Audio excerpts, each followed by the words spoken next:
농촌 생태 관광학 특론 12번째 비대면 강의를 시작하겠습니다. 이번 시간에는 협동연대 대한국민농정 이름으로 사회경제적 농업 분야의 농정 전반에 대해서 이야기를 해보겠습니다. 협동연대 대한국민농정의 6번째 과제는 6차 농산업입니다.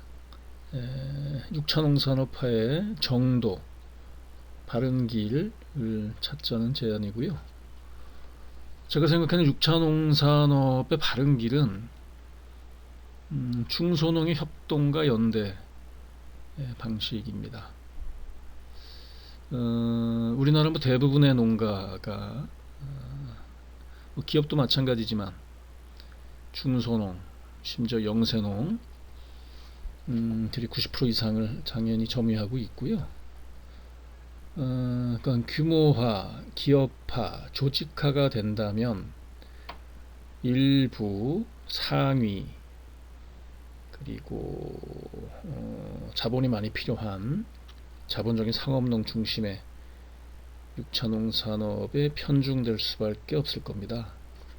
그러면 우리나라 경제 문제의 근본적인 왜곡된 구조가 거기서 비롯되고 있듯이 양극화 현상이 더 심화될 수밖에 없고요. 그래서 우리가 6차 농산업을 하려는 정책적인 목적 자체가 농사만으로 1차 농산물 생산만으로 유지되지 않는 농업의 또는 농가의 가계 정상화가 이유이자 명분이라고 본다면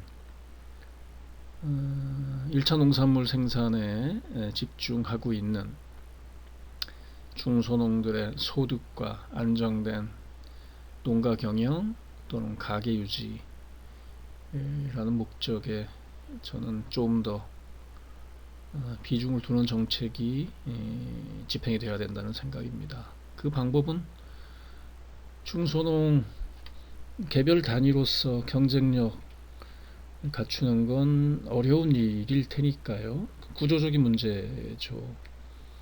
그들을 묶는, 엮는 그런 정책적인 지원에 6차 농산업의 정책에 초점이 맞춰져야 된다는 생각입니다. 중소농 중심의 협동화 모델 같은 것들이 좀 더 구체화, 실질적으로 시행될 필요가 있다는 생각이고요. 관련해서 수많은 농촌지역 개발 사업들이 지난 20여 년 동안 시행이 되고 있는데 1년에 농림부 예산 1조에서 1조 5천억 원 정도 되는 다른 부처 예산까지 하면 당연히 말할 것도 없이 더 규모가 커지겠죠. 심지어는 국토교통부의 도시재생 사업이라는 것도 농촌지역에서 많이 시행되고 있지 않습니까? 그래서 그 농촌지역 개발 사업의 결과로 조성이 된 여러 가지 성과물들, 주로 시설들이겠죠. 하드웨어 그리고 장비 이런 것들인데요. 그런 것들이 안타깝게도 당초 목적대로, 매뉴얼대로, 사업 계획대로 충분히 시행되거나 활용되지 못하고 있는 게 우리 이제 농촌의 현실인데, 그 시설들을, 그 성과물들을 농업가, 그러니까 더 적정하게는 오히려 농촌 지역개발 사업의 성과물들은 1차 농업보다는 2차 가공, 3차 서비스 쪽하고 더 밀접한 관련이 있는 사업 분야이기 때문에 그걸 이제 6차 농산업이라고 본다면 농촌 지역 개발 사업을 활성화시키는 또는 농촌 지역 개발 사업의 당초 목적을 시행할 수 있도록 만드는 그런 장치, 동력으로서 6차 농산업의 의의가 저는 특별하다는 생각이 들고요. 그래서 6차 농산업만을 위한 별도의 투자 또는 예산 이런 고민을 하기 이전에 기존에 조성이 되어 있는, 안타깝게도 유휴시설화 될 위험에 처해 있는 수많은 농촌 지역개발 사업의 성과물들을 6차 농산업과 연계하는 모델도 고민해야 될 필요가 있다 라는 생각을 하고 있습니다. 한때 현재 어떤 상태가 되는지 정확히 저는 모르겠는데요. 육차농사 정책을 시행할 때 그와 관련된 그러니까 육차농산업을 영위하는 농가가 활용할 수 있는 여러 가지 이제 시설들, 뭐 가공시설 대표적이겠죠. 그런 것들을 전국적으로 농림부 차원에서 조사해서 리스트업하는 작업, 그럼 디렉토리라고 그때 표현했었던 것 같은데 그런 작업들을 아마 해놨을 겁니다. 그것도 뭐 제가 지금 얘기하고 있는 농촌지역개발사업 연계 모델의 주요한 한 거리가 될 수 있을 거고요. 그러니까 그런 것들을 다시 한번 정리해서 체계화하는 작업들을 다시 한번 점검하자 제안입니다. 그리고 농가 단위로 또는 마을 단위로 육차농산업 또는 육차농업을 영위하는 건 여러 가지 이제 한계에 부딪힐 수 있다고 저는 이제 생각을 합니다. 근본적으로 규모의 경제, 범위의 경제가 실현될 수 없는 그런 한계가 있기 때문에 저는 최소한 이것도 뭐 적절한지는 확인할 수 없는 문제이긴 합니다만 그래도 우리는 어쨌든 행정이 기초지자체 단위로 움직이고 있으니까 작게는 기초지자체 단위, 시군 단위겠죠. 뭐 크게는 그게 확장되면 광역 단위도 가능할 거고요. 그 단위로 육차농산업을 같이 협동해서 공동으로 경영하는 뭐 연합경영체 또는 협동경영체 모델도 궁리를 해봤으면 좋겠다는 생각이 들고요. 그건 뭐 좀 이따가 무주군의 사례 제가 이제 예시로 모델링하는 작업 과정에서 정리해 본 적이 있는데요. 그걸 구체적으로 더 설명을 드리면서 얘기하도록 하겠습니다. 그런 시설 중에 대표적인 것은 가공시설일 텐데 농식품을 이제 공동으로 가공할 수 있는 센터 같은 경우가 대표적인 경우가 될 거고요. 이 사진에 나와 있는 건 말씀드린 적이 있는 것 같은데 독일 이제 라인스바일러 마을 와이너리 와인을 생산하는 그런 공동체 마을 사례거든요. 제가 지금 제안하고 있는 6차 농산업의 정도를 선행적으로 걷고 있는 그런 사례라고 저는 생각을 하고 있습니다. 160개 농가 중에서 10몇 농가만 가공할 수 있는 역량이 있는데 그럼에도 불구하고 나머지 농가들은 숙박, 체험 같은 것들, 식당 뭐 이런 것들을 연계해서 같이 운영을 하는 일종의 공동경영체, 협동과 연대 공동경영체 마을 자체가 그런 모델을 보여주고 있다는 생각을 좀 하고 있습니다. 사진에 보면 샘물인데 1581 이렇게 적혀 있지 않습니까? 1581년에 저 샘물이 솟기 시작했을 것 같은데요. 마을은 한 800년 된 거로 제가 들은 것 같고요.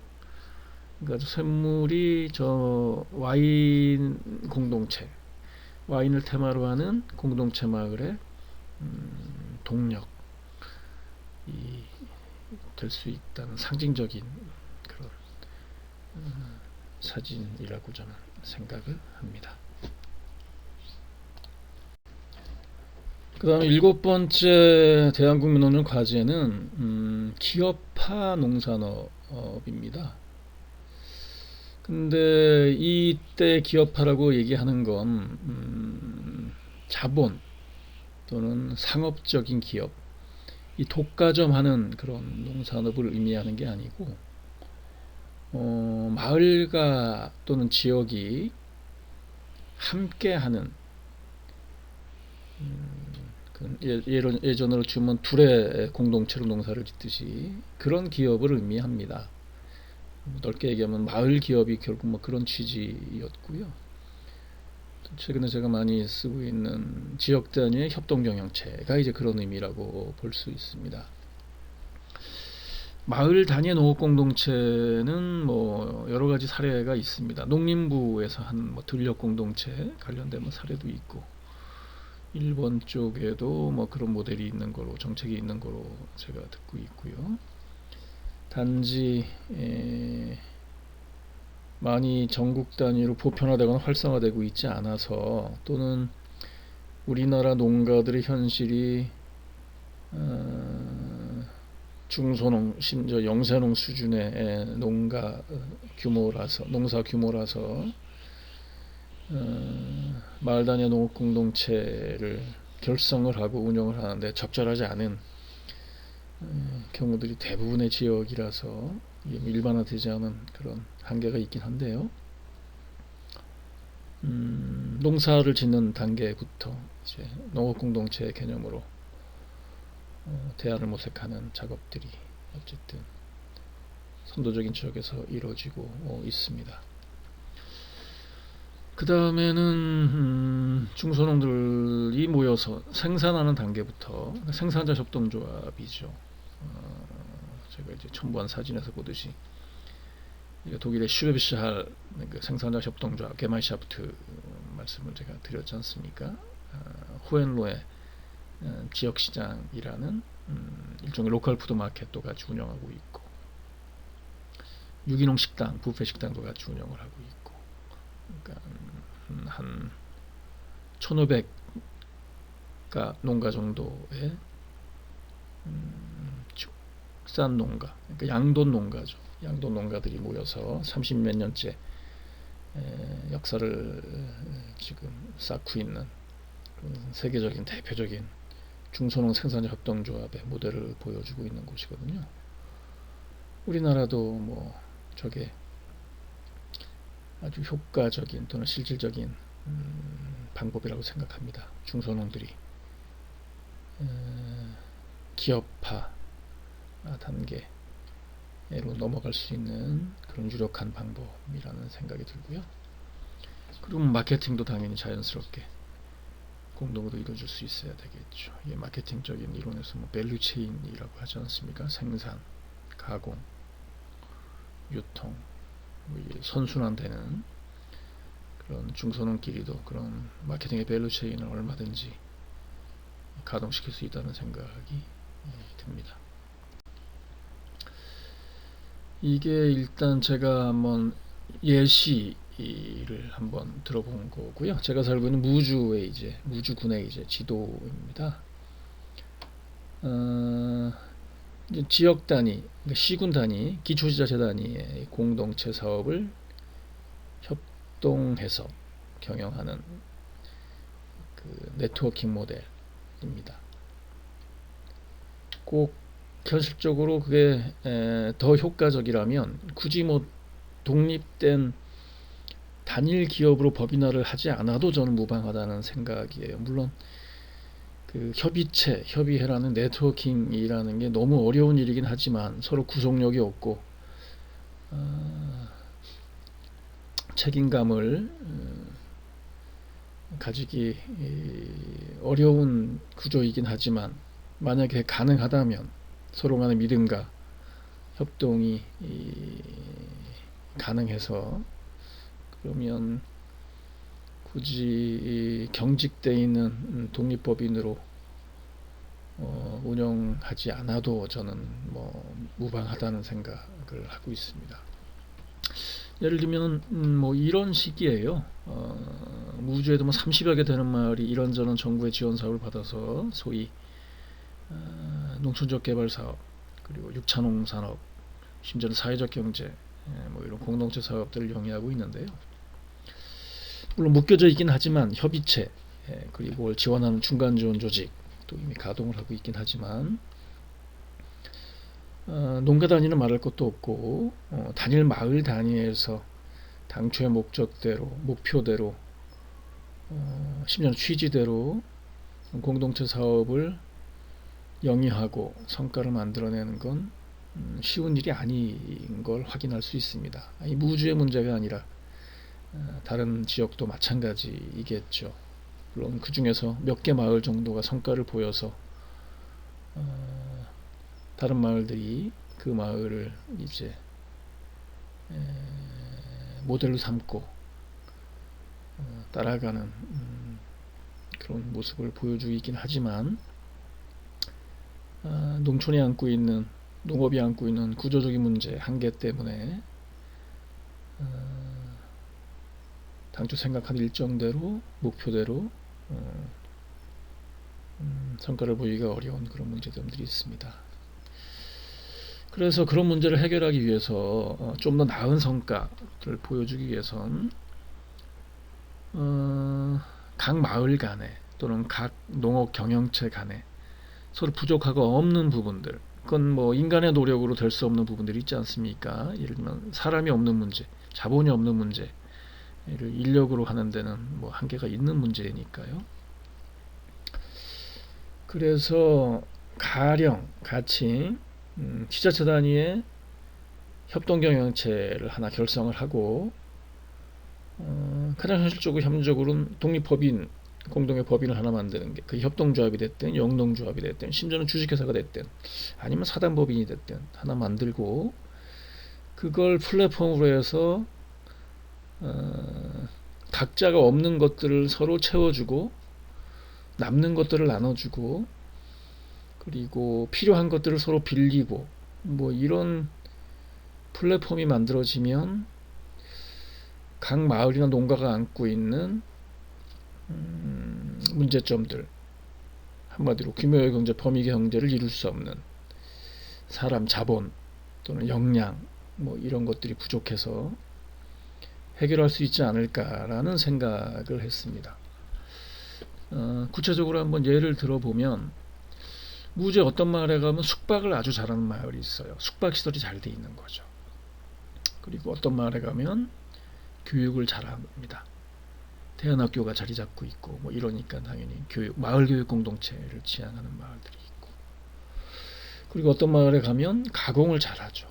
천마, 뭐 오미자 뭐 이런 것들이 무주의 특산물 호두 이런 거니까 그게 주로 많이 나는 마을들은 자연스럽게 가공 분야에 강점을 갖고 있는 마을들 그걸 중심으로 해서 그걸 테마로 해서 마을 공동체 사업을 시작한 마을들이 많이 있습니다. 어떤 마을 가면 식당, 뭐 농가 레스토랑 뭐 이런 것들 잘하는 마을이 있고 어떤 마을에 가면 시설은 별게 없는데 체험 프로그램을 잘 운영하는 마을들이 있고 어떤 마을 가면 판매, 좋은 길목에 관광 명소가 자리 잡고 있는 좋은 길목에 위치하고 있는 그런 장점 때문에 물론 마을에서 나는 농특산물들을 비롯해서 그 지역에 나는 농특산물을 판매를 잘하는 마을들이 있습니다. 근데 현실적으로 각각 마을을 들여다보면 이 모든 것을 아니면 이 대부분의 것을 한 마을에서 잘하는 경우는 굉장히 어려워요. 물론 구색을 맞추기 위해서 또는 6차 산업을 융복합 산업을 하기 위해서 각각의 이런 프로그램들이 마을에서 이제 구성은 되어 있긴 하지만 이거를 한꺼번에 잘하는 일은 쉬운 일이 아니죠. 왜냐하면 마을은 대기업이 아니니까요. 정부가 아니니까요.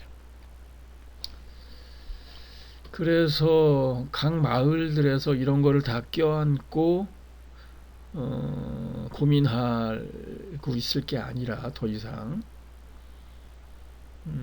가령 무주군 전체에서 무주군민 협동조합 또는 무주군민 주식회사 뭐 이런 거를 만들고 그 공동법인의 가장 중요한 목적은 효과는 기능은 마케팅 에이전시 마케팅 기획도 포함되는 개념이죠. 물론 기획이 돼야 이 구성이 가능한 거니까요.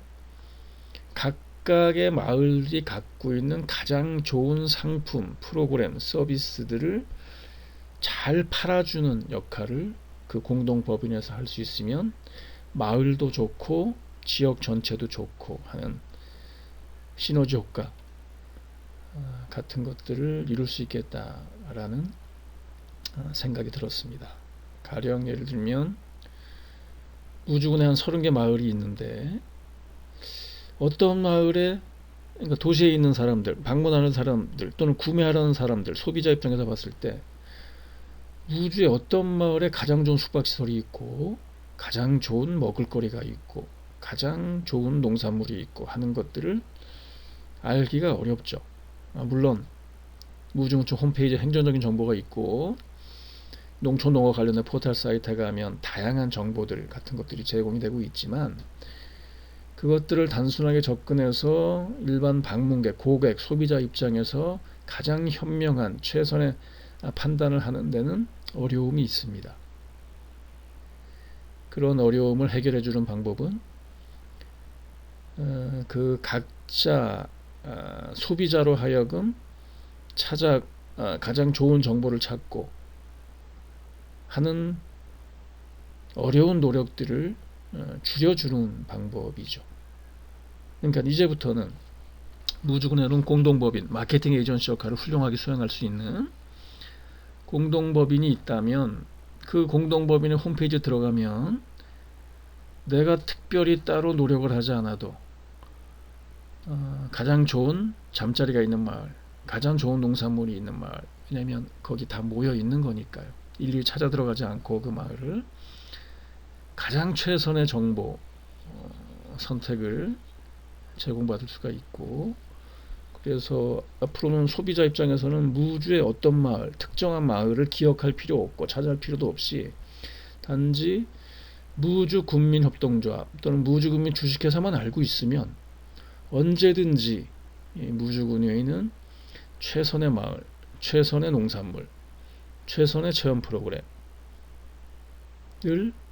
믿을 신뢰 있게 그리고 만족할 만한 그런 정보와 서비스를 공급받을 수 있다는 그런 장점이 있다는 생각을 저는 하고 있습니다.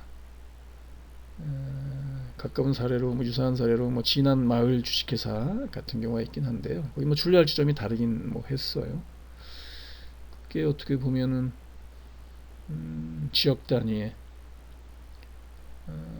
협동경영체 같은 모양이고 역할을 할 수 있죠.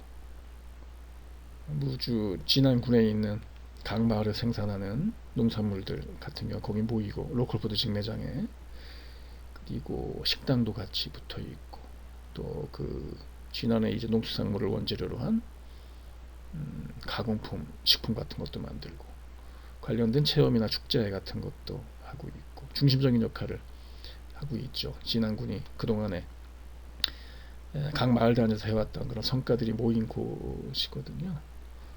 그걸 좀 더 정교하게 또는 경영을 좀 더 심화시키면 제가 지금 제안하고 있는, 주장하고 있는 지역 단위의 공동체 사업의 협동경영체 같은 역할을 얼마든지 수행할 수 있다는 생각을 저는 하고 있습니다.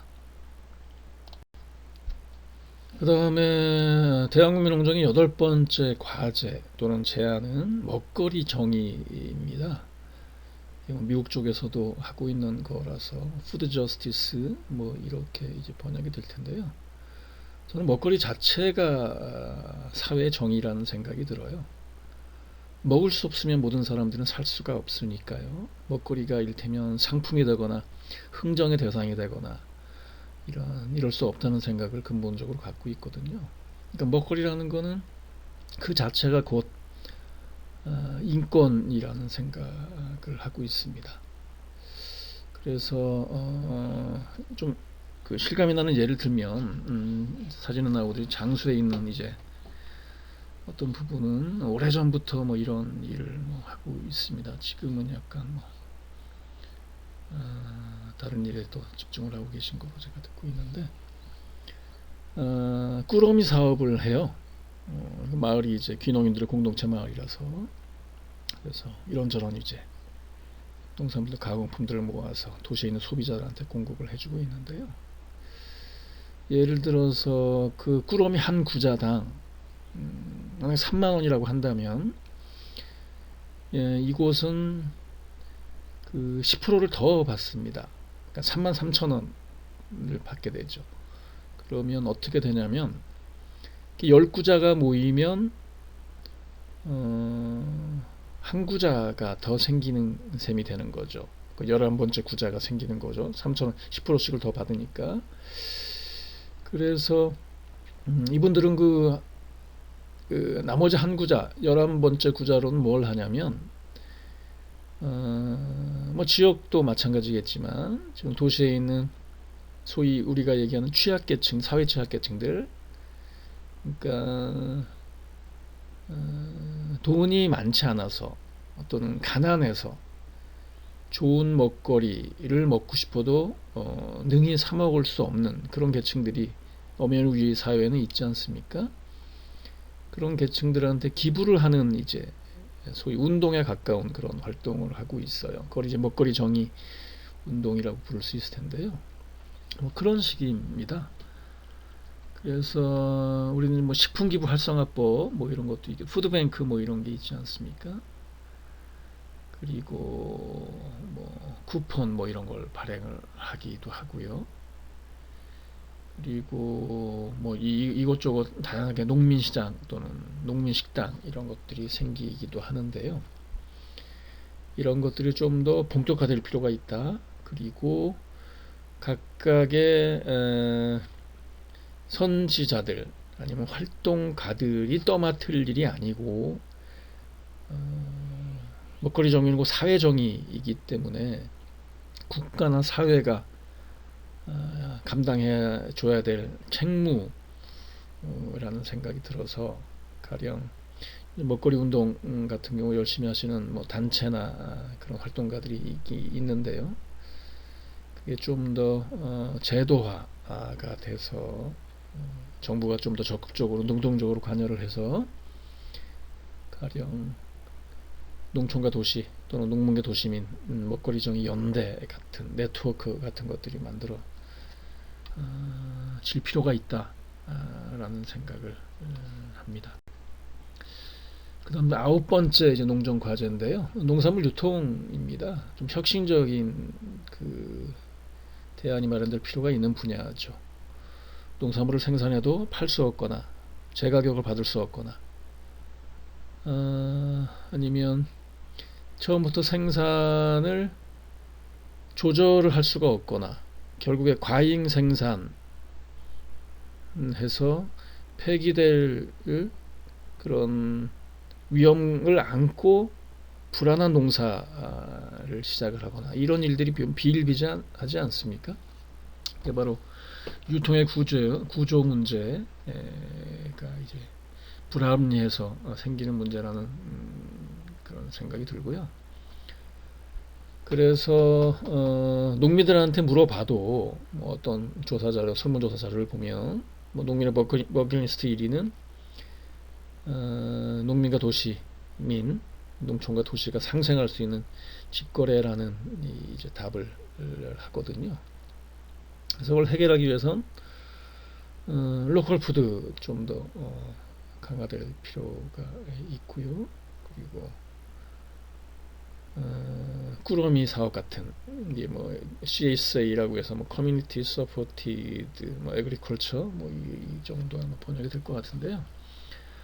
그것도 좀 더 활성화될 필요가 있고 그리고 우리나라에는 지금 가동되고 있지 않는 건데 마케팅 보드라는 게 사실상 농산물 유통 구조를 혁신할 수 있는 가장 유력한 정책 제도이거든요. 이게 뭐 외국 같은 경우 호주의 뭐 키위 뭐 이런 것들 같은 경우가 마케팅 보드를 통해서 생산량을 애초에 조절하고 시장의 가격 조절 기능 같은 것들을 여기서 이제 하고 뭐 이런 주요한 역할을 하는 곳이거든요. 뭐 유통위원회 뭐 이렇게 말할 수도 있을 것 같고요. 우리나라도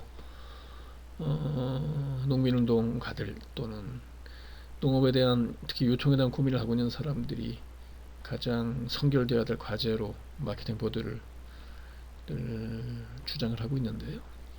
가령 뭐 이런 것들을 어차피 전국 단위에서 이거는 움직여줘야 되는 문제이기 때문에 농협 차원에서 마케팅 보드의 역할을 할 수 있는 그런 실질적인 장치를 마련해야 될 그런 필요 또는 책임이 있다는 생각이 듭니다. 예를 들면 마케팅 보드의 역할은 이런 거예요. 계산에 가면 이제 불정 농업이라는 것이 있습니다. 지역 단위의 아주 선도적 혁신적인 모델로 많이 알려져 있잖아요. 민주적이기도 하고. 그쪽은 이제 콩, 잡곡 뭐 이런 것들이 많이 생산되는데 특히 콩 같은 경우가 제가 몇 년 전에 기억이긴 합니다만 전국에서 뭐 10몇 프로 정도의 물량을 거기서 이제 처리할 정도의 그러니까 괴산 불정 농협에서 정하는 가격이 일반적인 시세로 정해질 정도의 이제 영향력을 발휘하고 있는 곳이라는 얘기를 들었어요. 그게 어떻게 보면은 마케팅 보드의 역할, 마케팅 보드를 표방하고 있진 않지만 사실상 마케팅 보드의 콩에 가난한 역할을 할 수 있는 기본적인 형태가 아닌가라는 생각을 하고 있습니다. 그게 전국으로 이제 확산되면 되는 거잖아요. 한 지역에 지금 국한되어 있긴 하지만, 그래서 지역 단위로는 뭐 농산물 가격 안정기금 조례 만들어서 특히 충북 지역 쪽에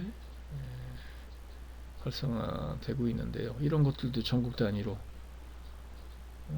만약에 확산이 된다면 농산물 유통의 혁신적인 대안, 물량, 적정한 물량, 그리고 적정한 가격, 그래서 농가들의 안정된 농가 경영 같은 것들이 연결될 수 있는 그런 필수적인 장치라고 저는 생각을 합니다.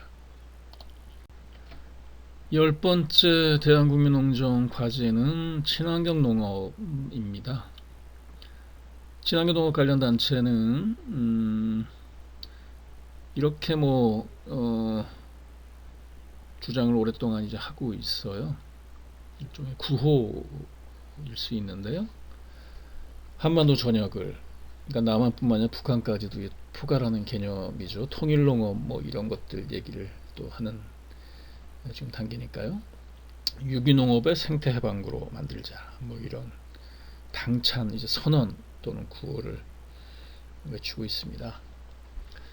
세부적인 이제 그 이슈로 유기동등성 폐기 이런 주장을 하는데요. 이게 무슨 말이냐면 좀 어려운 말인데, 그러니까 우리나라 수입 농산품, 특히 농식품들이 많으니까 우리나라 6차 농산업 경영체들한테 직접적으로 밀접하게 관련 있는 그런 이슈라고 할 수 있는데요. 예를 들어서 미국에서 농식품을 수입을 할 때 그 나라 미국의 이제 기준으로 법으로 유기농 인증을 받은 농식품 같은 경우에는 우리나라의 기준에 맞춰서 별도로 심사를 하지 않고, 수입 심사를 하지 않고 그대로 인정한다, 이런 거예요. 그럴 경우에는 가령 예를 들면 미국은 듣기로는, 제가 알기로는 GMO 성분이 포함이 돼 있어도 유기농 인증을 받는 경우들이 있다고 들었는데 우리나라는 안 되는 거거든요. 그러니까 그렇다면은 GMO가 포함되어 있는 재료가 포함되어 있는 농식품이 그냥 아무런 심사나 장벽이 없이 우리나라 소비자들한테 바로 연결이 전달이 된다는 심각한 문제가 이제 발생을 할 수도 있는 것이죠. 우리나라 같은 경우는 GMO 농산물 일본 다음으로 세계에서 두 번째로 많이 수입하는 옥수수, 또 식용유 원료가 되는 이런 것들 때문에 그러는데요. 법상으로 수입업자 또는 곡물 메이저들, 가길 벙지 이런 곳이지 않습니까? 드레피스 이런 곳. 거기 눈치를 보는 건지 모르겠지만 합리적인 의심이 들죠. GMO 식품 표시제 같은 경우도 지금 제대로 시행이 되고 있지 않지 않습니까? GMO가 포함되어 있는 농식품에서 성분이 얼마나 포함되어 있는지 같은 것들이 정확히 표시가 돼야지 소비자들한테 선택을 할 수 있는 그런 근거가 될 텐데요. 그게 제대로 시행이 되고 있지 않는 현실이죠. 유기농 동등성 문제하고도 연결이 되는 문제 같은데요. 같은 기조에서 그런 결정들을 하는 거로 생각이 됩니다. 가장 민감한 문제인 것 같고요. 특히 6차 농산업 영위하는 그런 농가들한테는. 그와 또 관련해서 농민들, 특히 여성 농민의 같은 경우 또는 지역적으로 우리나라의 토종 종자들을 보전하자는 운동 같은 경우도 활발하게 지금 이루어지고 있습니다. 아시는 대로 우리나라 종자 산업이 외국에 다 넘어가 있잖아요. 몬산토 같은 경우에 식량이 당연히 무기가 되는 시대인데 그 식량의 원천은 종자잖아요. 근데 종자 산업 자체가 이제 외국에 다 자본에 넘어가 있는 우리나라의 현실에서 농민운동가들 또는 공동체 운동가들, 생태운동가들이 중심이 돼서 토종, 종자, 은행 같은 노력들을 계속 경주하고 있는 것들은 굉장히 의미 있는 일이라는 생각이 듭니다.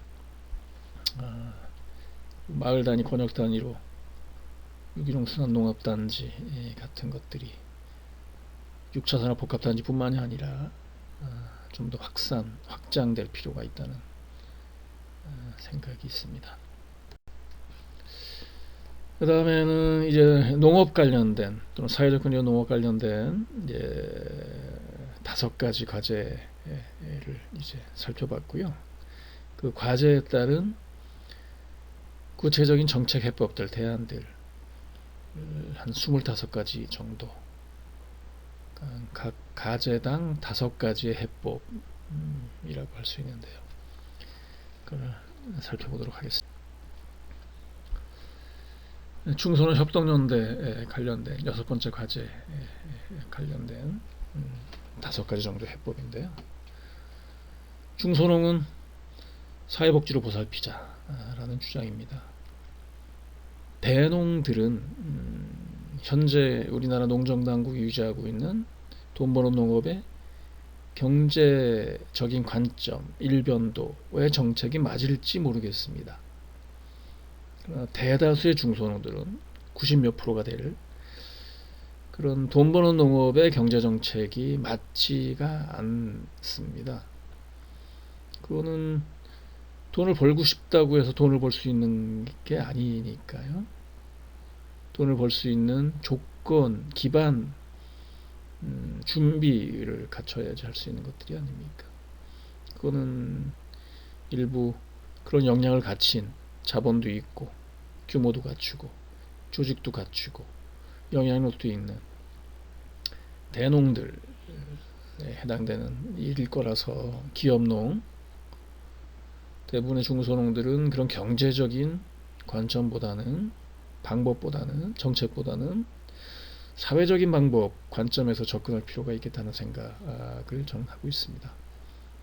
이번에 직불자가 공익경제불대로 바뀐 취지도 이제 그런 맥락인 거거든요.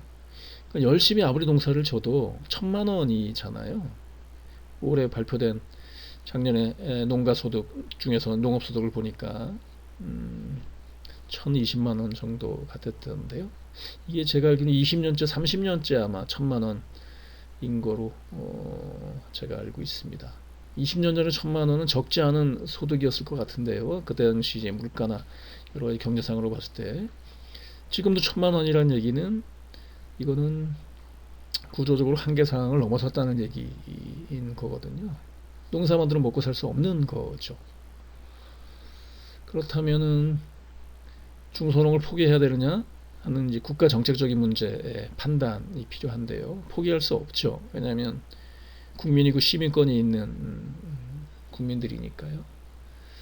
그래서 아무리 경제적인 지원, 정책을 펴더라도 중소농들은 걸 감당하거나 그걸 통해서 투자된 이상의 소득을, 이익을 벌어들일 수 있는 준비나 역량이 안 돼 있기 때문에 사회복지 정책에 잣대를 들이대는 게 맞다. 사회학이나 사회복지학의 관점에서 새로운 패러다임의 정책, 제도를 개발해서 적용할 필요가 있다는 생각을 하고 있습니다. 대표적으로 농민기본소득 또는 농촌주민 기본소득을 주장하는 근거, 이유, 명분이 여기에 있는 것이죠. 그렇다면 중소농끼리 서로 연대하고 협동하는 가장 효과적인 방식은 누누이 제가 말씀을 드리지만 협동조합이 아닐까라는 생각입니다. 물론 협동조합이 유일한 답은 아니겠죠. 현실적으로 다른 장점이 있어서 영농 분야 같은 경우에는 기존의 영농조합 이로도 가능할 거고요. 그리고 좀 더 수익을 많이 내거나 아니면 좀 더 다른 상업적인 일반 기업하고 불가피하게 경쟁할 수밖에 없는 그런 영역 같은 경우에는 상법상의 주식회사로도 저는 운영해도 뭐 상관이 없다는 생각이 듭니다.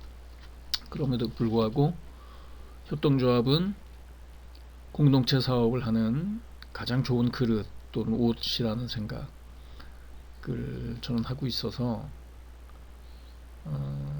쉽지 않죠. 공동체 사업 자체가 쉽지 않은 거니까, 더군다나 농촌이라는 지역에서 어떤 사업을 모색하는 게 쉽지 않은 일이라서, 그럼에도 불구하고 그 쉽지 않은 방법을 통해서 나오는 성과는 그만큼 더 보람이나 가치가 더 있을 테니까요. 그리고 단지 이게 소득을 높이고 일자리를 만드는 당면 현안에만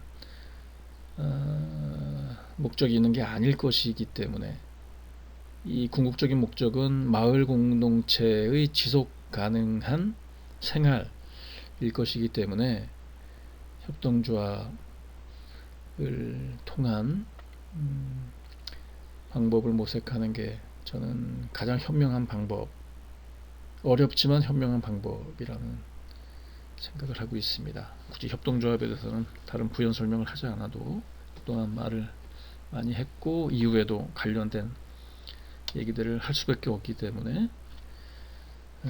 이만 넘어가도록 하겠습니다.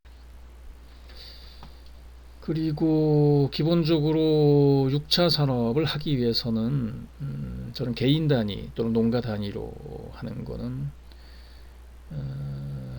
과잉 투자 같은 우려가 분명히 있기 때문에 가공이라는 것들을 소규모로 할 수는 없지 않습니까? 그래서 저는 사업시설, 특히 가공장 또는 판매장, 뭐 교육장 같은 것들은 공유할 수 있으면 좋겠다라는 생각이 있습니다. 기존의 다행히 또는 불행히도 지난 20년 동안 농촌지역개발 사업을 통해서 각 지역의 마을마다 그와 관련된 시설들이 많이 조성이 되어 있기도 하고 충분히 활용되지 못하고 있을 것이기 때문에, 그런 기존의 시설들을 재활용하는 방법, 재생하는 방법들이 이제 1차적인 과제가 될 거고요. 그렇지 않다고 한다면 사진에서 보듯이 이제 전북 완주 같은 경우에는 뭐 재정상태가 좋은 지자체이긴 하지만 면 단위에 저렇게 거점 농민 가공센터 같은 것들을 조성을 해서 로컬 푸드를 기반으로 한 여러 가지 가공, 농식품 가공 그런 시설, 그리고 그런 프로그램 같은 것들을 그 지역 주민들이 공유하고 공동으로 활용하는 그런 사례들을 보여주고 있거든요. 다른 지역도 얼마든지 뭐 가능하다는 생각입니다. 공동으로 가공하고, 공동으로 브랜드 만들고, 공동으로 홍보 마케팅하고, 뭐 이런 것들을 얼마든지 할 수 있다는 생각이 들고요. 그게 협동조합 형태라고 한다면 그 사업을 영위하는 주체가 가장 이상적인 방법이 아닐까 라는 생각이 듭니다. 아까 말씀드렸던 마케팅 보드 얘기를 또 강조를 할 수밖에 없는데요. 사진에 보는 거는 이제 완주에 있는 그 로컬 푸드의 성공적인 사례로 많이 알려져 있는 용진농협이 운영하는 로컬 푸드 직매장입니다. 여기는 완주군에서 준비를 많이 한 것도 있지만, 일단 이 로컬 푸드 직매장에 자리하고 있는 입지가 가장 이상적인 곳이라는 생각이 듭니다. 완주군은 이제 행정적으로는 완주군이지만 사실 전주하고 같은 이제 생활권이라고 할 수 있거든요. 이 매장의 위치도 전주의 뭐 아파트 촌에 인접해 있는 그런 위치라서 로컬 푸드 직매장으로서의 가장 최선의 이상적인 그런 입지를 갖고 있습니다. 다른 지역도 일단 이런 사업을 시작할 때는 일반적으로 그런 기본적인 조건, 여건 같은 것들에 대한 철저한 준비, 설계 작업들이 선행돼야 한다는 점을 역으로 이제 나타내주고 있는 그런 사례라고도 할 수 있습니다. 그 다음에는 중소농 농업 공동체라고 제가 표현한 건데요. 여기는 아까도 얘기했듯이 인구 한 5만 정도 되는 충남과 금산 정도가 5만 몇천 정도 되는 걸로 알고 있고, 제가 살고 있는 무주 2만 한 3, 4천 되거든요. 그러니까 무주의 한 2배 정도 되는 이제 지자체라고 할 수 있습니다. 거기에서 한 30몇 년 된 생산자 협동조합 게마이샤프트고요. 1,500명의 조합원들이 모여서 1,500억 원 정도의 매출을 일으키는 그런 탄탄한 공동체, 중소농들이 모인 농업 공동체로 성장하고 자리를 잡고 있습니다. 그 다음에 7번째 가제 이제 귀농 관련된 주제인데요. 도시와 농촌이 서로 부족한 것들, 이게 뭐 사람, 자본, 그리고 사업에 대한 여러 가지 기회, 전망, 뭐 이런 것들일 텐데요. 우리나라 도시에는 너무 많은 사람들이 몰려 살고 있고, 너무 많은 돈이 몰려 있고, 너무 많은 기회가 거기 집중돼 있고, 농촌은 그 반대잖아요. 농촌에 있던 것들이 도시로 이제 몰려 올라가서 생긴 그런 기현상인데요. 그걸 제자리에 돌려놓지 않고서는 정부가 지향하는 국가의 균형 발전, 심지어는 도시재생, 또는 농촌 활성화, 저는 이거는 요원한 일이라는 생각이 듭니다. 그렇다면 도시민들은 도시에 그대로 남고, 농민들은 농촌에 그대로 살면서 서로 거래하고 교류하고 하는 것들은 그런 계획이나 동기를 촉발하는 효과는 있을지언정 근본적으로 도시의 과밀화 문제, 농촌의 과소화 문제, 심지어는 소멸 위기의 문제를 해결할 수는 없다는 생각이 듭니다. 뭐 상식적인 생각이고요. 그렇다면 우리가 소위 얘기하는 귀농을 통한 그런 물리적인 변화가 있지 않고서는 저는 근본적으로 그 문제가 해결되지 않는다는 생각을 하고 있습니다. 정부기관이 일부 혁신도시로 옮겨간다고 해서 문제가 해결되지 않는 것과 똑같은 것이죠. 생활 기반 자체를 이제 옮겨야 되는 문제가 있습니다. 그러자고 한다면 이제 먹고 사는 문제가 해결돼야 될 텐데, 그 문제는 제가 뭐 다른 과제 통해서 다시 강조를 드리도록 하고요. 저는 귀농을 생각할 때, 저는 18년, 19년 차 얼치기 귀농이긴 합니다만 3단계의 진화 과정이 있을 수 있다고 봅니다. 1단계는 귀농인 또는 마을 주민입니다. 일단 농촌으로 이사를 가서 주민등록을 이전을 하면 그 마을 주민이 되는 거죠. 단지 근데 여전히 고민하고 갈등을 합니다. 어떻게 먹고 살아야 되는지. 농사를 져서 먹고 살기는 어려운 것 같은데 라는 현실적인 고민 늘 시달리는 그런 시기입니다. 그걸 1단계라고 보는 거고요.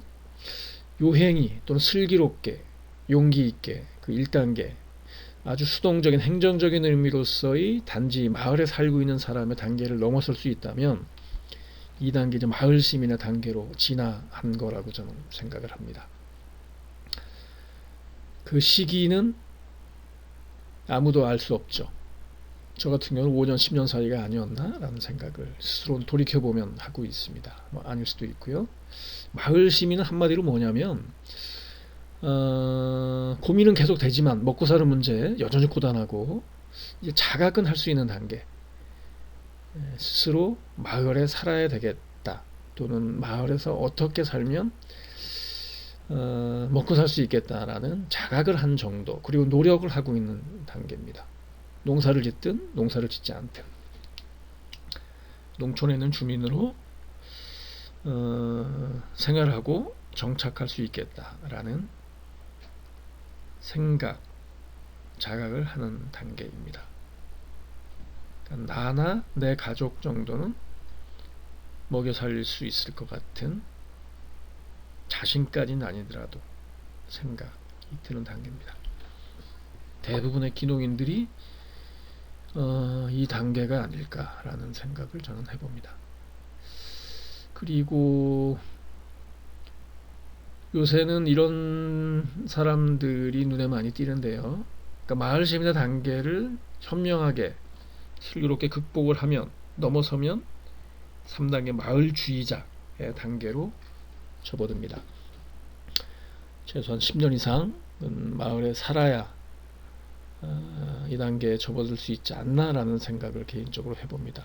뭐 아닐 수도 있고요. 대부분의 사람들은 마을주의자 단계는 이런 겁니다. 여전히 먹고 사는 건 고단하죠. 뭐 도시도 고단한 건 마찬가지겠지만 그 경제적인 문제는 완전하게 해결되지 않는데 해소되지 않는데 그럼에도 불구하고 거기에 휘둘리지 않고 연연하지 않고 이제는 초월하는 거죠. 극복하는 걸 수도 있고요. 거기에 맞춰서 이제 살아가는 겁니다. 그리고 한 단계 정신적으로 성숙이 되는 거죠. 인간적으로도 완성이 되는 걸 수도 있고요. 마을주의자 단계에서는 나나 내 가족 정도만 건사하는 게 아니고 이제 남도 보입니다. 이웃도, 주변도, 지역도, 마을뿐만이 아니라 지역사회도 보이는 단계까지 넘어갑니다. 물론 아무나 이렇게 될 수 있는 건 아닌 것 같고요. 자기 지역에서 살아가는 의미를 부단히 찾아가는 사람들한테만 이런 단계가 오는 것 같아요. 열심히 사는 사람들이고 이타적인 사람들이라고 할 수 있습니다. 그래서 마을 공동체가 잘 굴러가고 있는 마을, 지역사회가 활기찬 지역에 가면 이 마을주의자들이 그 맨 앞에 서서 돈도 안 되는 일인데 대부분 소위 리더, 활동가 이런 역할들을 하는 장면들을 많이 볼 수 있습니다. 여기는 뭐 로컬 크리에이터 개념까지 나오던데요. 저는 이제 이런 마을주의자의 사례를 한 24가지 사례 정도 모아서 진주문고 펄북스 출판사에서 24인의 마을주의자라는 이제 책을 내기도 했고요. 네. 그래서 소위 기농을 해서 지역에 또는 마을에 내가 살고 있는 이유를 찾고 그리고 내가 지역에 살고 있는 게 그 지역에 어떤 형식으로든 기여를 할 수 있는 그럼 소망이나 바람을 당연히 갖고 있지 않습니까? 단지 먹고 살려고 내려가는 건 아니니까요. 그래서 마을주의자를 주변에서 살펴보시면 요새는 마을주의자들을 목격하실 수 있을 겁니다. 네, 마을 시민의 개념은 오래됐죠. 제가 이 책을 낸 지가 마을 시민으로 사는 법 2011년, 그러니까 제가 낸 책 중에서 가장 먼저 낸 책입니다. 마을 기업, 마을을 먹여 살리는 마을 기업하고 2011년에 냈고요. 마을 시민이라는 개념이나 생각을 한 지는 훨씬 전이겠죠. 제가 살면서 원고를 뭐 쓰는 기간도 있었고 그래서 10여 년, 10몇 년 된 이제 제 생각이나 개념입니다. 그냥 마을 주민이 아니고 농민이 아니고 농촌의 주민이 아니고 마을 시민으로 생각하고 그렇게 살아야지만 농촌 마을에서 잘 살아갈 수 있다. 살아가는 의미를 나한테 스스로 부여할 수 있다. 남한테 뭐 인정을 받을 필요까지는 없지만 그래서 마을 시민으로 사는 법 이때는 사람에 초점을 맞춘 게 아니라 말 그대로 살아가는 방법에 초점을 맞춘 거라서 뭐 교육, 문화, 뭐 경제, 뭐 이런 생태, 농업 뭐 이런 각각의 분야에 있어서 아까 얘기했던 그 의미대로 마을에서 단지 먹고 사는 게 아니라 살아가는 이유나 명분을 부단히 찾으려고 하는 그런 귀농인들, 여기는 원주민도 당연히 포함될 수 있겠죠. 그런 방법들을 궁리를 해서 한 20여 가지가 넘는 이제 분야로 정리를 해본 적이 있습니다. 그리고 마을 시민을 생각할 때 이제 문화예술을 하는 사람들, 그리고 그 사람들이 갖고 있는 그런 역량, 잠재력이 농촌 마을 공동체를 이루거나 그거에 활력을 불어넣거나 또는 어떤 혁신적인 전망이나 대안을 보여주거나 하는 경우들을 저는 이제 많이 본 것 같은데요. 제가 이제 제주도의 마을 공동체, 농촌 공동체를 둘러볼 기회가 있었습니다. 그쪽에 연구 영역을 하나 받아서. 네, 사회적 자본을 활용한 제주도 농촌 공동체의 활력화 방안 이런 주제였었던 것 같은데요. 그때 좀 거칠지만 소위 제주도의 사회적 자본을 바탕으로 한 농촌마을 공동체의 사례 또는 농촌마을 공동체를 일구고 있는 마을 시민 내지는 마을주의자들, 그리고 특별하게 문화예술을 바탕으로 해서 그런 사업을 모색하고 있는 사례들을 살펴본 적이 있습니다. 예를 들면 제주도 최근에 인터넷 페이스북을 보니까 다른 데로 옮긴 것 같은데요. 계약 기간이 끝났던지. 제주도 봉성리 애월 쪽일 거예요. 봉성이라는 곳에 가면 제주도 조화라는 단체 또는 모임이 있습니다. 사진에 보듯이 잘 작아서 보이지는 않지만 저게 창고거든요. 강귤 선과장이었던 걸로 제가 기억이 나요.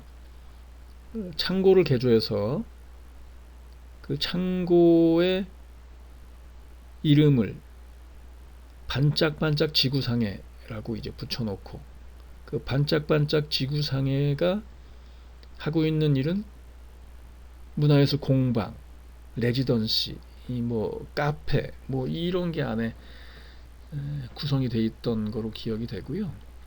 대여섯 명의 젊은 남녀들이 모여서 그때 한때 제주도는 문화예술을 하는 사람들이 몰려가는 문화예술 유목민처럼 제주도의 하나의 흐름이었었잖아요. 그 중에 이제 한 무리였던 거로 좀 기억이 되고요.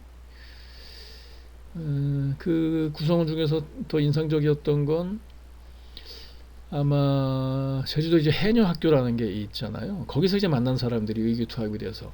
근데 도시에서는 이제 이분들이 주로 디자인, 그러니까 예술, 공예품 만들고 이런 쪽에 일을 했던 분들이었던 것 같아요. 이제 그분들이 모여서 저 봉성리 창고를 개조로 해서 제주도의 일부 지원을 받아서 제주도에 정책적인 지원을 받는 그런 사업이었었으니까요. 그래서 특히 이분들이 더 사회적으로 의미가 있는 거는 그때도 처음 들은 개념인데요. 그때 비치 코밍이라는 이제 일종의 하나의 운동의 장르라고 할 수 있는데, 그게 뭐냐면 제주도는 이제 바닷가니까요. 비치가 이제 해안이잖아요. 해안에 이제 여러 가지 잡동사니들, 폐기물들, 쓰레기죠, 한마디로. 그것들이 주로 어구 관련된 것들이 이제 많을 텐데요. 그게 이제 해안가로 몰려옵니다. 그러니까 나무 판자 같은 것도 있고. 그것들을 그러니까 빗질을 하는 거죠. 그럼 이제 모은다는 거죠. 그런 쓰레기들을 긁어 모아서 그거로 공예품을 만드는 거예요. 재활용, 리사이클링을 하는 거죠. 유리알 같은 경우에 이제 파도에 휩쓸려서 오랜 기간 휩쓸리면 반짝반짝 해지지 않습니까? 그걸로 반지를 만들기도 하고, 또 소주병 같은 경우로 촛대였나 아니면 스탠드였나 그거로 조명 기구를 만들기도 하고 이런 작업들을 하고 있어서 현대든가요?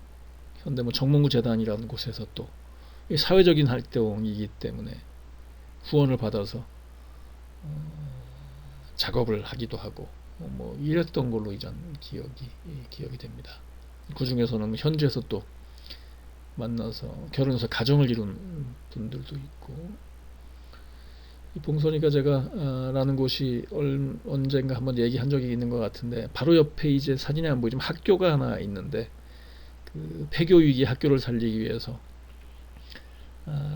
취약 연령의 자녀를 둔 그 귀농인들, 이주민들한테 일종의 사회주택이죠. 주택을 임대해주는 정책을 또 제주도는 이제 빈다고 했잖아요. 그 중에 마을입니다. 그런 이제 마을이라서 예를 들면 마을 공동체 사업을 할 때도 이 분들이 중요한 역할을 하기도 하고, 그러니까 마을 시민 또는 마을주의자 역할을 한다고 할 수 있는 거죠. 뭐 그런 사례집니다. 근데 최근에 아마 다른 데로 옮겼다는 얘기를 제가 얼핏 본 것 같은데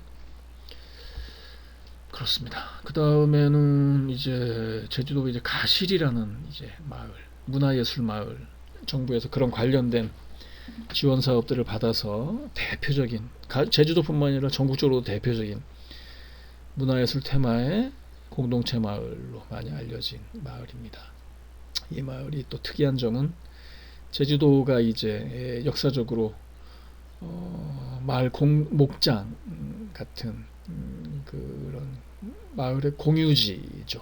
공동 목장 한 50몇 군데 있는 걸로 제가 들었는데 그 중에 대부분은 이제 안타깝게도 사라졌죠. 개발업자들에 의해서 골프장 내지는 리조트로 이제 사라졌는데 가시리 마을은 그 마을 주민들이 모여서 개발업자들을 막아낸 그런 역사를 갖고 있습니다. 일종의 투쟁의 역사일 수 있겠죠. 한 200만 평 정도 된다고 전 들은 것 같은데요. 그래서 이 마을은 그 개발의 위험에서 막아낸 그 마을의 공유지. 제주도는 마을이 굉장히 넓거든요. 가시림 말할 것도 없고요. 거기에다가 풍력발전소를 유치를 했어요. 한 두 군데 사업자.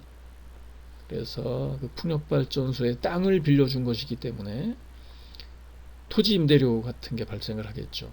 지대가 발생할 텐데. 그게 1년에 몇 년 전에 들은 얘기지만 10억 원이 넘는 돈이 이제 들어오는 거예요.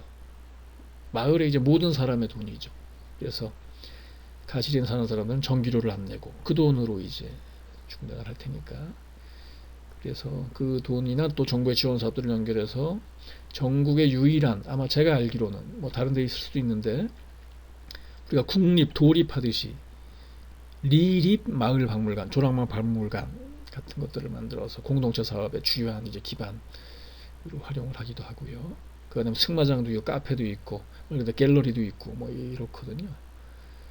그리고 유채꽃을 테마로 한 그 공원, 정원 같은 것들로 만들어서 체험센터 운영을 하기도 하고, 또 문화예술인들이 마을에 들어와서 그런 공방 활동 같은 걸 하기도 하고 이렇습니다. 그 다음에는 저질이라는 곳이나 한경읍, 그러니까 제주도의 서쪽일 겁니다. 아마 제주도 도립 미술관 뭐 있기도 하고, 말 그대로 문화예술인들이 모여 사는 문화예술인촌이 따로 있기도 하고, 지금은 아마 제가 얼마 전에 가봤더니 아마 이 시설이 이렇게 활용되고 있지 않는 것 같던데요. 제가 보기에는 여기도 봉성의 제주도 조화 팀과 비슷하게 탐라 표류기라는 이제 문화예술인들이 이 마을 창고를 개조로 해서 이제 공방, 레지던시 이런 것도 활용을 하고 있었습니다. 그러면서 몇 년 된 일이긴 하지만 저지리의 마을 공동체 사업을 모색하는데 또 젊은 사람들, 이것도 문화예술에 대한 재주를 갖고 있는 사람들이기 때문에 주도적인 역할을 이제 준비하고 있고 뭐 이런 것들을 봤습니다. 최근에 소식은 못 들었어요. 얼마 전에 지나갈 때 보니까 창고가 닫혀 있는 걸로 봐서 여기도 계약 기간이 끝나서 다른 곳으로 갔든지 뭐 사업이 표류하고 있든지 말 그대로 뭐 이런 것 같은 생각이 드는데요. 그 다음에는 무릉리라는 곳이 대정읍인가 그렇습니다. 대정읍은 그 얼마 전에 신문에 많이 등장했던 지명입니다. 왜냐하면 그 손흥민 선수가 훈련받았던 해병대 부대가 이 대전읍에 있거든요. 모슬포 그쪽에 그 근처에 있는 마을이고요. 무릉 외갓집이라는 이제 사업을 합니다. 이건 한마디로 꾸러미 사업이에요. 제가 알기로는 아마 회원이 한 2,000명 정도가 넘어가는 걸로 알고 있고, 꾸러미 사업으로는 규모가 제일 큰 회원 중에는 박원순 시장도 있고, 가수 양희은 씨도 있고, 소설가 조정래 씨도 있고, 그렇다고 들은 것 같은데요. 당시 귀농인이 무릉 외갓집이란 마을 기업, 영농조합 법인 형태로 제가 기억되는데, 거기에 책임을 맡아서 운영을 하고 있다가 최근에 독립을 이제 한 거로 제가 들었습니다. 공심채라는 이제 법인을 따로 만들어서 본인의 이제 육차농산업을 운영하고 있는 거로 들은 것 같은데요. 여기가 외부인들한테 많이 알려진 계기는 물론 그 전에 알만한 사람들 알고 있던 거지만 이게 제주도 올레길하고 같이 연계된 사업에 이제 기업과 마을이 협동했을 경우에 일어날 수 있는 시너지 효과를 보여줄 수 있는 아주 성공적인 모델이었었거든요. 그래서 문재인 대통령이 이제 대통령 취임하고 나서 아마 농가 또는 농촌을 현장을 방문한 첫 번째 사례지였을 겁니다. 그래서 그런 의미가 있는 이제 마을이고요. 지금도 어쨌든 운영이 잘 되고 있는 걸로 저는 알고 있습니다. 그 다음에는 이제 강정리 해군기지 들어선 그 마을이잖아요. 서귀포 쪽에. 지금은 아마 운영을 안 하고 있는 거로 제가 알고 달빛서림이라는 마을 책방이죠. 책을 팔려는 목적뿐만이 아니라 이제 강정리에 그 당시에 해군기지가 들어오는 것들을 반대하는 운동을 하든 막아보려는 운동을 하던 운동가들 또는 그 뜻을 같이 하는 사람들이 모이는 공간이었어요. 관련된 행사 이런 것도 하고 역시 여기도 문화예술인들이 주도해서 운영을 했던 공간입니다. 그 다음에 서강동이라는 곳 제가 몇 번 얘기한 것 같은데 여기도 감귤창고를 개조를 해서 이름 그대로 카페 감귤창고 운영하고 있는 이제 마을 사례였고요. 그 다음에 수산이라는 곳이 이제 적어도 창고죠. 감귤창고. 거기도 이제 목공 하시는 분이 저기 입주를 해서 신샘 공반. 신샘이라는 거는 이분이 도시에 있을 때 학원 선생 일을 오래 하셨던 것 같아요. 거기 지쳐서 내려오셨다고 제가 들은 것 같고요. 신생공방 운영하고 그리고 정기적으로 저기서 프리마켓 그 지역에 이제 살고 있는 분들이 모여서 프리마켓 같은 경우도 열고 그러니까 지역사회와 관련된 공동체 사업을 적극적으로 아마 하는 그런 분이었던 걸로 기억이 됩니다. 그 다음에 제주도 유일한 여기는 표선면 쪽일 텐데요. 어멍아방 농촌유학센터. 어멍은 어머니고 아방은 아버지라는 제주도의 말이겠죠. 신풍이라는 곳도 이제 학교가 하나 있는데 아이들이 몇 명 없어서 학교를 살리기 위해서 그 지역에 있는 여기는 기존에 어쨌든 마을 자체가 체험마을 사업을 열심히 하고 있던 마을이기도 해서 이제 외부에서 들어오시는 기농인들이 같이 결합이 돼서 원주민들하고 학교를 살려보겠다는 노력들을 계속하고 있습니다. 다만 육지에 있는 다른 곳하고는 다르게 지역적인 그런 문제도 있으니까 학생 수가 그렇게 많지는 않은 것 같은데요. 그럼에도 불구하고 유학센터가 계속 이제 문을 닫지 않고 운영을 하고 있는 그런 사례입니다.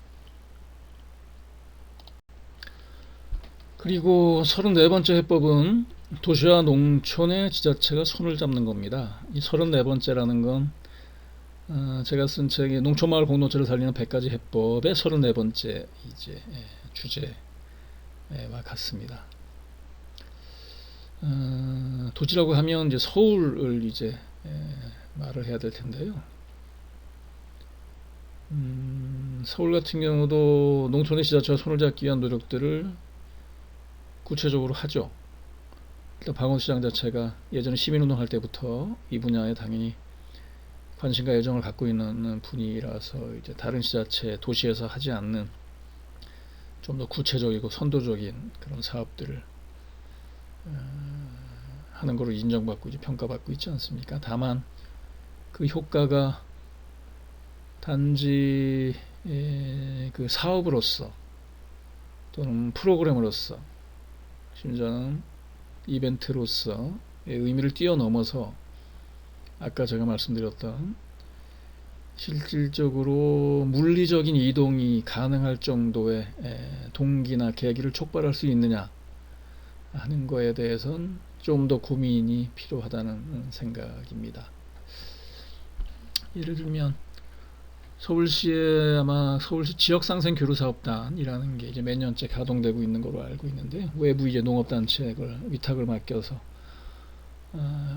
인사동 쪽에, 안국동 쪽에 일종의 지역 농특산물 전문 매장을 운영을 하기도 하고, 그리고 도농 체험 프로그램 같은 경우를 같이 모색하기도 하고, 지자체와 도시에 있는 한 지자체 구단위에 서로 결연을 맺어서, 그리고 귀농 관련된 이제 준비 체험 프로그램도 운영하기도 하고, 심지어 아예 지역의 폐교를 개조해서 서울농장이라는 이름으로 프로그램을 운영하기도 하고, 이런 다양한 어쨌든 지역사는 교류 사업을 펼치고 있는데요.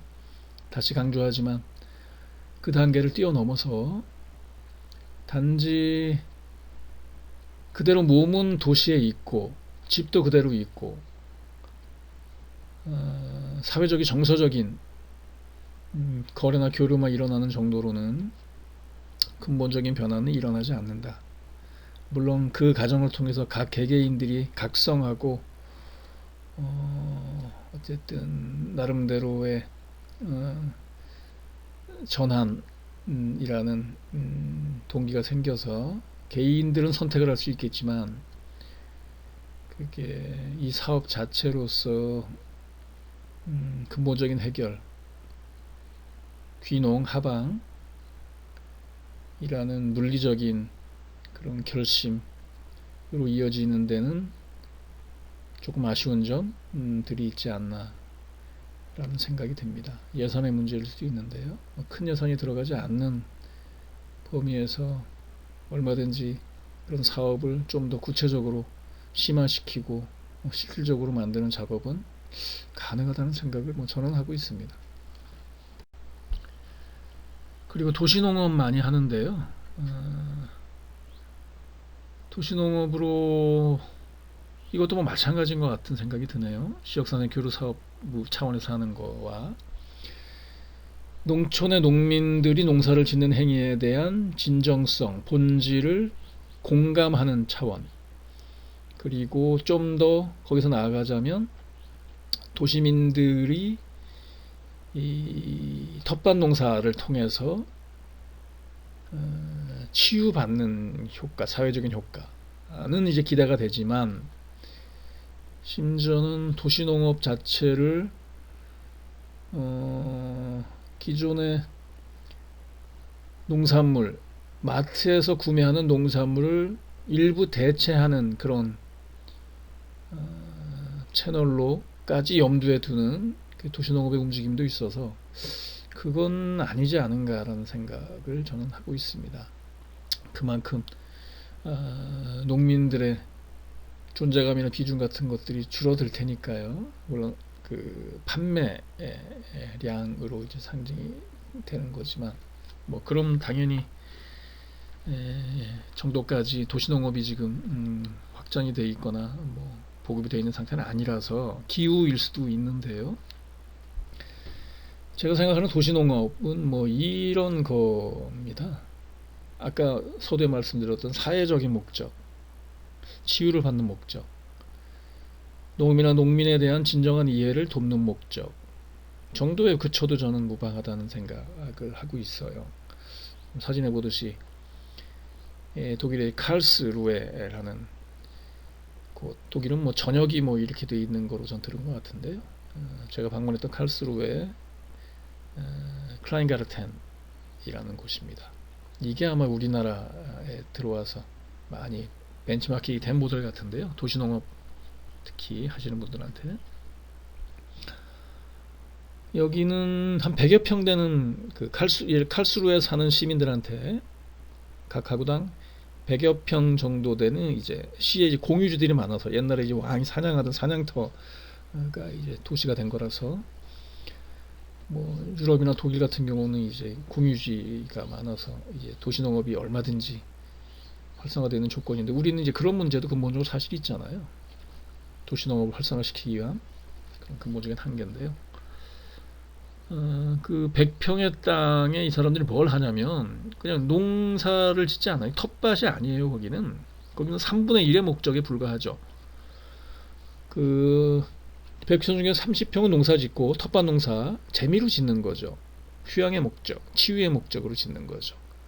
흙을 만지고 채소가 자라는 것을 보고 있는 과정에서 치유를 받는 그런 그 효과가 있는 그거고요. 그 다음에 3분의 1은 그냥 농막, 방갈로 같은 걸 작게 지어서 뭐 정주 공간이 당연히 아니죠. 쉬는 공간, 휴양의 공간, 휴식의 공간. 그리고 3분의 1은 그냥 마당이에요. 오픈데이는. 그러니까 옆에 있는 다른 이제 시민들과 서로 교류하고 소통하고 하는 그런 열린 공간입니다. 여기는 담을 당연히 못 쌓게 만들고 시멘트 바르면 안 되고 화학적인 그런 재질 쓰면 안 되고 그리고 당연히 유기농으로 뭐 농사 뭐 30평밖에 안 되는 농사긴 하지만 유기농으로 지어야 되고 뭐 이렇습니다. 그래갖고 1년에 우리 돈으로 40만 원 정도 임대료만 내면 되는 그런 조건이라고 전 들은 것 같아요. 당연히 엄격하게 관리에 대한 책임은 당연히 시민으로서 책임이 있듯이 그런 책임이 있고요. 방치하면 안 되는 거죠. 방치하면 다른 가구에 피해를 주지 않습니까? 그렇게 운영이 되고 있는 사례를 본 것 같습니다. 먹거리 정의는 아까 말씀드렸고요. 이게 좀 더 먹거리 운동하시는 분들이 좀 더 체계화 할 필요가 있다는 생각이 합니다. 정보에만 맡겨놓을 일은 아니라는 생각이 들어요.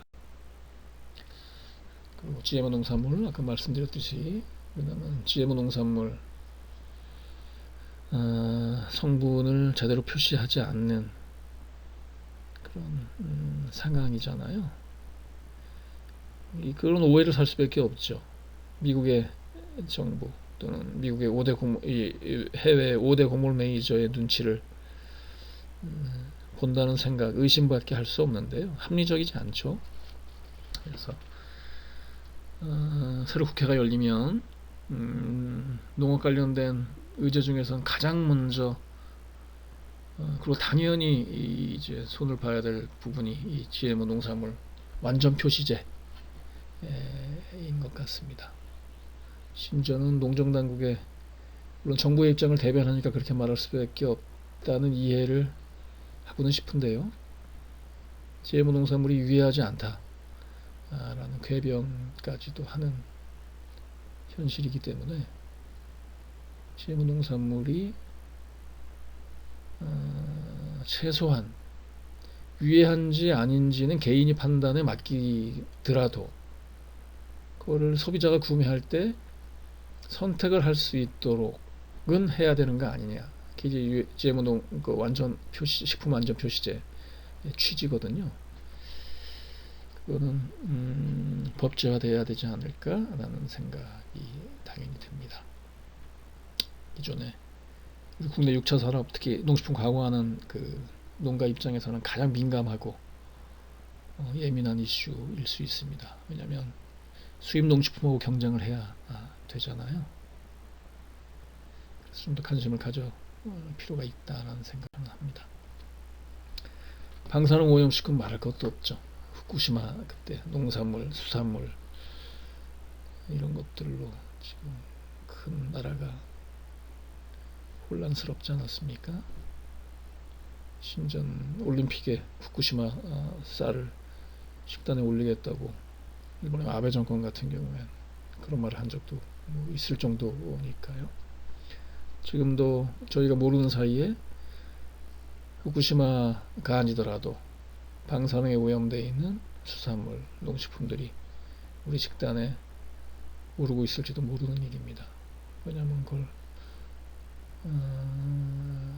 검색하거나 그걸 차단할 수 있는 기본적인 장치들이 허술한 상태일 테니까요. 특히 생태운동하는 분들 이 분야에 관심을 가지고 계속 노력을 하고 계시는 걸로 저는 알고 있습니다. 그리고 식품 표시 안전하게 하자. 아까 찌면 농산물 말씀드렸지만 이건 당연한 얘기인 것 같습니다. 그리고 먹거리 정의자 안전 얘기할 때 다른 건 몰라도 공공급식, 학교, 공공기관, 관공서 이런 데 들어가는 식재료는 친환경 또는 유기농, 로컬푸드로 하자. 진안의 사례인데요. 진안마을 주식회사가 처음에 그렇게 시작을 했다고 들었습니다. 최소한 진안에 있는 초등학교부터 고등학교까지 학교에 들어가는 식재료는 진안군에서 생산되는 친환경 로컬푸드로, 생산되지 않는 것들은 어쩔 수 없긴 하지만 그러자는 이제 목적으로 처음 시작해서 지금 이제 진안마을 주식회사의 단계까지 넘어온 거로 제가 들었습니다. 그리고 옥천 같은 경우에도 거기도 생태운동이니 지역운동 하시는 분들이 많이 있는 그런 영향 같은데요.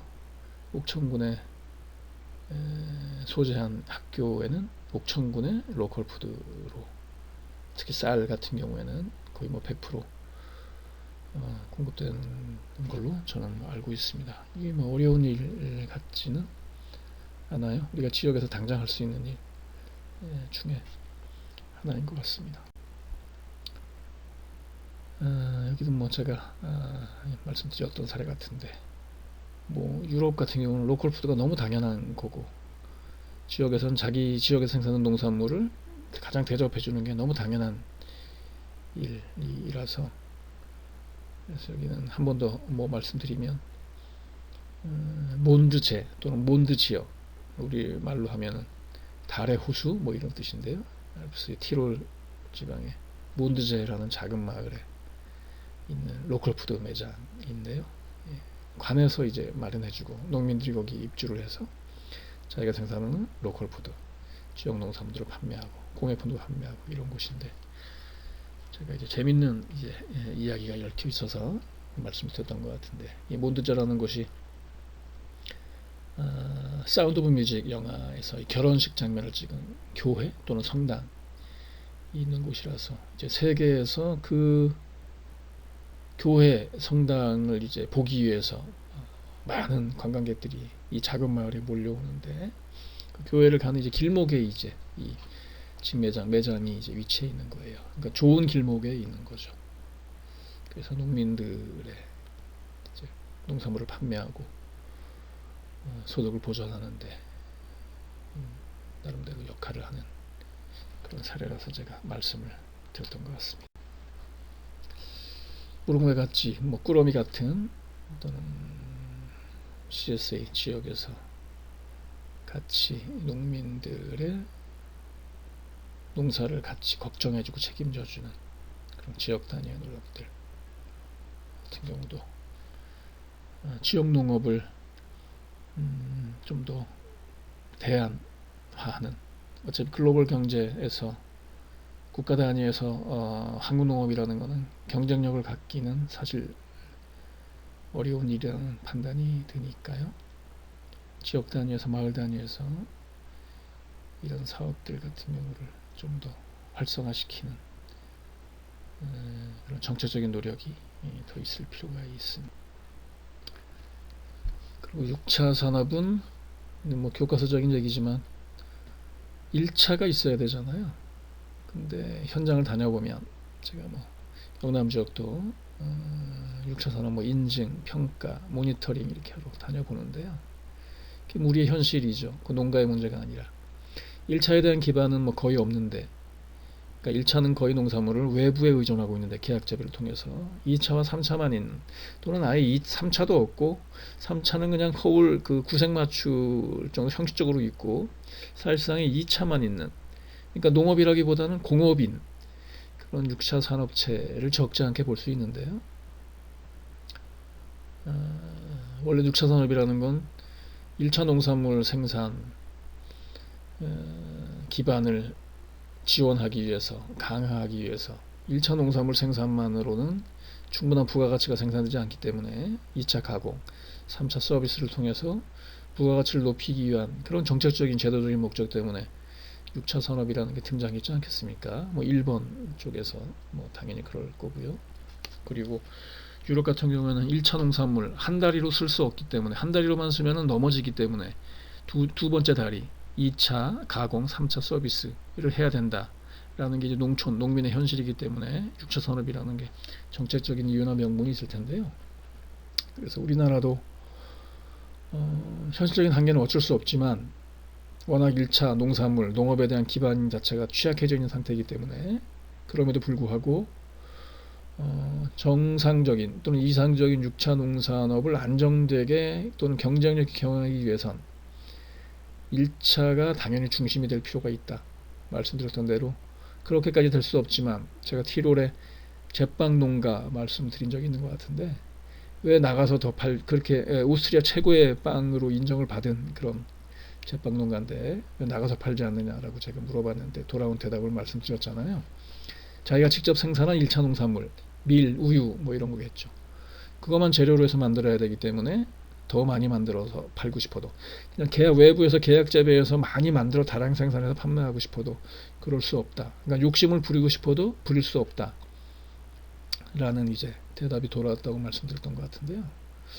우리나라 6차 산업 농가도 그 정도까지는 당장은 못하겠지만 결국 그게 정상적인 6차 농산업의 구조일 것이기 때문에 그걸 늘 염두에 두고 1차 농산물에 혼자 안 되면 여럿이 모여서라도 공동 농업을 해서라도 자기가 가공하는 또는 서비스하는, 판매하는 그런 농식품, 농산물에 대해서는 내가 직접 관리해서 생산할 수 있는 기반을 갖추려는 노력들을 할 필요가 있다라는 생각을 하고 있습니다. 사진에 보듯이 라인스파일러, 이 포도 공동체, 와인 공동체도 그 라인강을 따라서 그 광활하게 펼쳐져 있는 포도밭 1차 농산물이 있기 때문에 가능했던 거거든요. 좋은 와인이 생산이 되고 많은 와인을 생산하고 뭐 이게, 그리고 관련해서 그거를 사러 오는 관광객들을 위한 숙박이나 체험 프로그램 같은 걸 3차 산업으로 가능하고, 그래서 이 800년 된 마을의 와인 공동체, 그러니까 세계적인 명소로 자리 잡을 수 있었던 이제 근본적인 동력이 거기 있었다고 저는 생각이 됩니다. 그리고 마을 장터가 이제 필요하죠. 프리마켓 시대 때, 사진은 그 슈거비시아 게마인샤프트 그 내부에 한 4,000종 되는 종자부터 유기농인 그런 매장 안에 전경인데요. 호엔로의 레기오널 마르크트, 그래서 지역시장, 우리로 치면 로컬 푸드 직매장 같은 것이죠. 그래서 전국에서 사람들이 찾아와서 물품을 구매해가고 뭐 이런 명소가 되어 있습니다. 여기에 오면 슈베비시알 또는 호엔로의 지역을 만나는 그런 효과, 그런 느낌을 받죠. 그리고 지역농업을 살리기 위해서, 그리고 6차 농산업을 지역사회하고 좀 더 유기적으로 연결시키는 하나의 프로그램, 테마로 저는 이제 농업유산 굉장히 중요하다는 생각이 드는데요. 사진은 이제 제주도는 이제 밭담, 이제 화산석으로 이제 쌓아 올린, 바람 많이 불고 뭐 이렇기 때문에 밭담이 이제 농업유산으로 이제 지정이 돼서 보존이 되고 뭐 이러고 있는데요. 우리가 이제 각 지역에 농림부에서 농업유산 제도를 시행하고 나서 다양한 농업유산들이 지정을 받은 거로 저는 이제 들은 것 같습니다. 제가 살고 있는 가까운 데는 뭐 금산, 인삼 뭐 이런 것도 생각이 나고요. 그래서 지역에 있는 꼭 농림부가 지정한 농업유산이 아니라고 하더라도 지역에서 6차 산업, 특히 3차 분야에 연결시킬 수 있는 유산, 자산 같은 것들이 있으면 발굴을 하고 개발을 해서 6차 산업 생태계 안에 포함시키는, 활용을 하는 그런 고민들도 적극적으로 할 필요가 있다는 생각이 듭니다. 단지 농사를 짓는 단순한 일차적인 행위에 만 이제 편향될 것이 아니고 그에 파생된 여러 가지 이제 모색들, 이건 상상의 역할이니까요. 상상의 힘, 창조의 힘이니까 우리나라 농촌, 지역 농업을 살릴 수 있는 혁신적인 시도 방법이라는 생각을 저는 하고 있습니다. 6차원 스토리텔링이라는 게 결국 그걸 하자는 얘기잖아요. 눈에 보이지 않는 기존에 가치가 없어 보였던, 제대로 가치를 파악하지 못했던 것들을 가치를 부여해서 또는 가치를 높여서 그걸 6차 산업 안에 유력한 하나의 자산으로, 상품으로, 서비스로 형상화시키고 구체화시키고 그거를 소득으로 연결시키고 그 지속가능한 마을 공동체의 어떤 프로그램으로 운영하고 뭐 이런 것들이 6차 산업 스토리텔링 프로젝트의 목적이라는 생각을 새삼 해봤습니다. 예, 아까 얘기했던 이제 옥천, 한 10만 평이 넘는 상계뜰 친환경 영농조합법이라는 곳이고요. 여기서 생산한 이제 쌀, 이 옥천 군에 있는 학교도 각급 학교들의 이제 급식으로 제공이 되는 그런 선도적인 지자체입니다. 유기농 아까 뭐 말씀드렸고요. 한반도 전체를 유기농 해방 특구로 만들자, 친환경 농업인 단체 중심으로 해서 사진은 이제 횡성 공군리에 있는 한살림 생산자 공동체 같이 친환경으로 수작을 짓는 그런 생산단지, 친환경 농업단지 농림부에서 지정을 받기도 하고, 팔로는 유기농 수도작을 통해서 한살림의 전략 납품이 되고, 그리고 다른 농촌지역 개발 사업을 통해서 사업비를 지원받아서 유기농 쌀을 누룽지로 가공해서 부가가치를 높여서 역시 팔로가 한살림에 확보가 되어 있기 때문에 한살림에 납품을 하고, 뭐 이런 선순환 구조가 이제 이루어지는 그런 모습입니다. 그래서 그런 것들을 좀 더 강화시키고 좀 더 고도화시키고 그런 방편으로 유기농 3.0이라는 선언을 몇 년 전에 한 거로 저는 기억을 하는데요. 자세한 내용은 관련되는 자료들은 뭐 인터넷 찾아보시면 많이 볼 수 있을 것 같습니다. 그리고 뭐 같은 맥락으로 자연순환농업 협동농장 같은 경우도 저희한테 지금 필요한, 특히 자연순환, 생태 뭐 이런 것들이 현 시국에 더 유난히 이제 눈에 띄는 이제 단어들이나 개념들이 될 것 같은데요.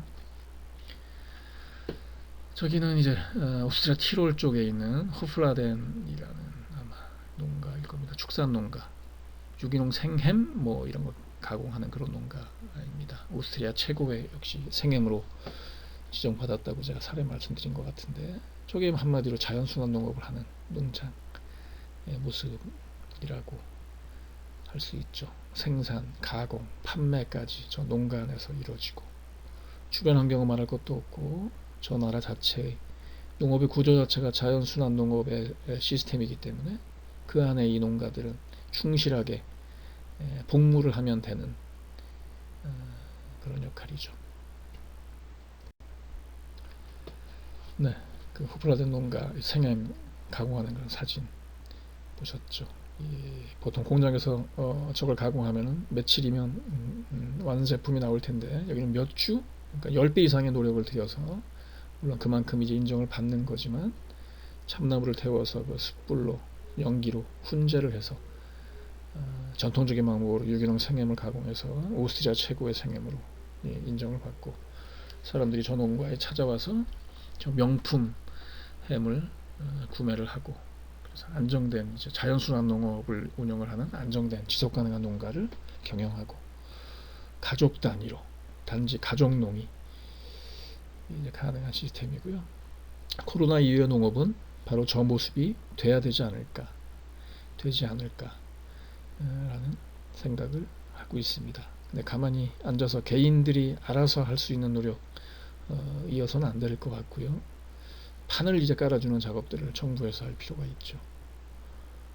공익형식불제에서도 이제 친환경 농업을 지으면 가산직불로 해서 생태적인 노력을 하는 것에 대한 사회적인 보상 차원에서 그런 제도들 같은 틀이 마련되지 않았습니까? 그러니까 그런 형태로 농업의 근본적인 개념, 그리고 목적, 그리고 방법 같은 것들이 변화가 있지 않아야 될까라는 생각. 그거는 뭐 선택의 문제가 아니라 불가피한 문제. 이미 성큼 다가왔다 라는 생각이 듭니다. 말씀드렸던 한반도 친환경 농업인 단체가 계속 선언하고 주장하고 있는 그런 슬로건입니다. 이상으로 농업 관련된 농정 이야기를 마치겠습니다. 다음 시간에는 농촌 관련된 주제로 농정에 대한 이야기를 해보도록 하겠습니다. 고맙습니다.